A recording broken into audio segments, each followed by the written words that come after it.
the outlay even more. This time you guillotined the food and public distribution demand for grants. There was no discussion. Yet there are certain points that everyone needs to know. This country has a National Food Security Act in 2013, which mandates that 75% of urban households and 50% of urban households must have coverage. 75% of rural and urban must have coverage. Today, 81 crore people are getting 5 kg of free rations per month by this government. This is dependent on the 2011 census. Now, the government on affidavit told the Supreme Court that we haven't had a census since 2011. We don't even know when the next census is going to be. So the government says, well, how are you going to revise the numbers? There are many poor people who are not getting rations. The new number is an extra 13 crore must be given rations. Government says, we don't know. We don't have a census. So Supreme Court says, what do you have? We have an unorganized migrant portal, the eShram portal. According to the eShram portal, 8 crore new people must be given rations. The government is steadfastly refusing to give this 8 crore people rations. Please note, these people are paying GST. They are paying GST. You're raising 20 lakh crores based on these people, yet you're not giving them 8 crores people rations per month according to the Food Security Act. Now, this kind of iniquity, I'm not comfortable with it. We certainly don't want this on our conscience. Certainly not. Now what we're talking about is that when you go to, you keep saying democracy, democracy, democracy. The Honorable Prime Minister is talking to podcasts all over the world talking about freedom to criticize and democracy and democratic processes. We welcome it. But for a democracy to function, it is vital that its electoral processes be above board and above question. The legislative department in the law ministry is the nodal department which controls all spending for elections, for polls, for appointment for the poll members. The Honorable Finance Minister this year allocated 300 crores for voter ID cards, allocated 600 crores for election expenses, allocated 19 crores for EVM machines. But here we have an election commission that is refusing to give 100% VVPAT paper trails. It is refusing to make 17C forms public. It is refusing to give us new additions and deletions to the voter list. It is refusing to explain how duplicate epic cards are being issued in Murshidabad and in Gujarat. So spend taxpayers' money, but use it in the right way. We need some answers. Now let us examine the myth and the reality of this government's growth story. The Honorable Finance Minister claimed that India will grow at 6.5% next year. This forecast, by the way, is down from 9.2% predicted in 23-24. Just before he became RBI Governor, former Revenue Secretary Sanjay Malhotra in December warned government tax officials that they should not kill the proverbial golden goose with their demands. Net foreign inflows fell to 1.2 billion between April and December, down from 7.8 billion. Private investment is weak. Manufacturing is stagnating at 17% of GDP. Rural unemployment is 9%. Fiscal deficit has come down to 4.4%. Agreed. But that's not happened because of revenue growth. That's happened because you've cut essential spending to the poor. This is economic mismanagement, not fiscal prudence. The government's obsession with corporate incentives has only favored big businessmen, where small businesses and laborers have got hurt. You slashed corporate income tax in 2019 from 30% to 22%. Has private investment picked up? No. So who have these tax cuts benefited? Let me look at just one example. Let's not forget that all tax rules are written for Vishwakarma's India, not for Kuber's India, not for favorite businessmen. When it comes to crony capitalists, there are special rules. Please listen. In 2016, there was a rule that there can be no SEZ which has only a power plant. No power plant, only SEZ. But for a very special friend, Mr. A, this was done in Godda, Jharkhand. Mr. A received not only billions in benefits during the capex phase, but receives an ongoing benefit on no import duty for importing coal, no coal cess, no domestic supply obligation. Savings of clean energy cess were 320 crores per annum. Custom tax and GST benefits were another 2,000 crores. Now that things with Bangladesh have soured, the government has said you can sell power domestically. But have you recovered the back interest and the taxes which were meant for the SEZs? Plant was built by a Chinese contractor with Chinese equipment. Customs duty free, GST free, tax free. not using Jharkhand coal, not giving Jharkhand power, not paying clean energy cess, and currently employing less than 1,000 people. For some people, rules, laws, acts mean nothing. गरीब लहरों पे पहरे बिठाए जाते हो, समंदरों की तलाशी कोई नहीं लेता. Stock market investors, corporates, small business owners have all become victims of the worst kind of tax terrorism. According to the last budget receipt of July 24, total income tax under dispute was 10.5 lakh crores. This figure has doubled from 5 lakh crores in 2015 to 10.5 lakh crores now in 23. So much for the promise of eliminating tax terrorism. When you're looking at the CBDT's Action Plan 24-25, it gives us data on pending appeals. It's telling us every year there are more pending appeals than appeals which are being disposed of. So what kind of dispute resolution are we managing?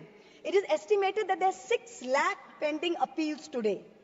The Indian IT tax department has followed an adversarial approach. It unnecessarily pursues all appeals at all levels, regardless of outcome. And all the department officials, there is absolutely no penalty on pursuing frivolous regulation. So, kahin bhi kuch bhi case laga do. There's bad drafting of tax laws, different interpretations. High courts are providing divergent opinions. There's confusion. The judiciary simply cannot handle this mountain of pending appeals. More than 17.5 lakh Indians have acquired foreign citizenship of another country in the past decade. An estimated $21,300 millionaires left India in the past 3 years alone. तुमसे दूर जाने की ख्वाहिश नहीं, पर तुम्हारी शक की डर से बहुत डर लगता है. तुमसे दूर जाने की ख्वाहिश नहीं, पर तुम्हारी शक की नजर से बहुत डर लगता है. This is what people are telling this government. GST is a nightmare. You are having to wade through 100 different tax rates, including cesses. Multiple rates, ensuing confusion has facilitated an alarming GST evasion of 2 lakh crores, almost double the 1 lakh crore evasion that was there in fiscal year 2023. 18,000 fraudulent entries have been uncovered. Many more are likely. Senator Barry Goldwater, the Republican senator in the United States, famously said that the Income Tax Act has created more criminals than any other act of government. This is really proving true in India's case. Honorable Chairperson, the government's draconian taxation policies have turned our stock market into a breeding ground for tax uncertainty. Let's examine the facts. They're mind-boggling. 2004, capital gains tax eliminated, replaced by a 0.1% securities transaction tax. 2018, BJP government reintroducing 10% long-term capital gains tax. 2024, this long-term capital gains hiked to 12.5%. Short-term capital gains increased from 10% to 15% in 2018 to 20% in 2025. Securities transaction tax hiked by 60% in 2024. Corporate dividends, once taxed at flat 15%, are now taxed at slab rates with TDS. The government and the SEBI have together destroyed wealth creation in the stock market, both domestic and foreign. When you have Europe, when you have the US, you have Singapore, who are aggressively attracting investors, we are driving them away with policy arrogance and excessive taxation. Also, the new Income Tax Amendment Act contains something rather alarming in the fine print. Is the government trying to bring back electoral bonds in other shape or form? The bonds were declared unconstitutional in February 24 by the Supreme Court. And yet, in the new Income Tax Bill 25, Schedule 8, provisions relating to the electoral bonds are mentioned. Is this legislative oversight? In which case, very shoddy work on your part. And if it's not oversight, then it shows that you're keeping the road open so some kind of back entry to your favorite Hafta collection system. This is very clear. Electoral bond data shows that companies with negative profits donated 434 crores to the BJP. 41 companies under investigation donated 2,500 crores to the BJP. 30 companies facing investigation donated 335 crores. Madam Finance Minister, the CBDT in your hand is an engine to spur India's growth through transparent and progressive taxation. Please do not turn it into another rogue agency like the ED and the CBI, who have essentially become professional collection agents for this government. 193 cases pursued by the ED, 2 convictions. 2 convictions. 97% of ED cases are against opposition politicians. 23 of 25 switched to BJP, cases were dropped. We are now truly in an Orwellian state. The finance bill doesn't merely focus on taxation. It gives the government sweeping powers of surveillance under the guise of preventing tax evasion. The government now seeks the right to monitor emails, see social media accounts, private messages. The finance ministry can share this data with the enforcement directorate, with the IT department and all other agencies. If 97% of this country is tax exempt, then who will the tax authority scrutinize? The poor 3% who are actually paying taxes, who are the hardworking individuals, who are propping up the service sector. Instead of using Pegasus secretly, the government is now openly spying in the name of suspicion. The new income tax law enables the sharing of information across 10 government agencies. Is this the government's idea of respecting tax-paying citizens who are funding its coffers? I've got time, madam, 2 minutes. While I always try and stick to the narrow confines of topical debate, I am now going to take a cue from the Honourable Prime Minister, who so effectively managed to speak about Vasudhaiva Kutumbakam when asked a pointed question by the US media about crony capitalists and their accountability to the law. So I too am digressing to speak on an issue which has immense controversy and intrigue attached. The story about a bundles of currency notes discovered in the outhouse of a judge of the Delhi High Court.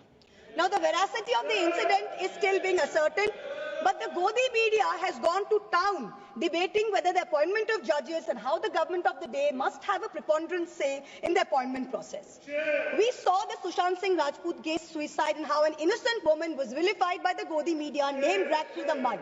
Same thing happened in my case. Now you see this media are trying to mahol banao. They're trying to toe the government line to suborn the higher judiciary. Someone who cannot be named in this house, who presides over a neighbouring chamber, has already added his 2 cents and said how he thinks that the government should do away with the collegium system. Mark my words, just like the Election Commission has been emasculated by the government takeover of its appointments process, this brouhaha and media plants are the beginning of an effort to bring back something like the NGAC with complete government control and do away with the collegium system. No amount of money apportioned to the judiciary will be of any avail unless its independent character is zealously guarded. This is something that we in this House must be allowed to debate. Coming back to the finance bill, it is nothing but a testament to this government's flawed economic vision. I oppose this bill because it taxes the wealth creators, ignores, I've got 10 seconds, madam, ignores the poor and empowers the government with unchecked powers of intrusion. India deserves better. I end by quoting George Orwell in 1984. Every record has been destroyed or falsified, every book rewritten, every picture has been repainted, every statue and street building has been renamed, every date has been altered. And the process is continuing day by day and minute by minute. History has stopped. Nothing exists except an endless present.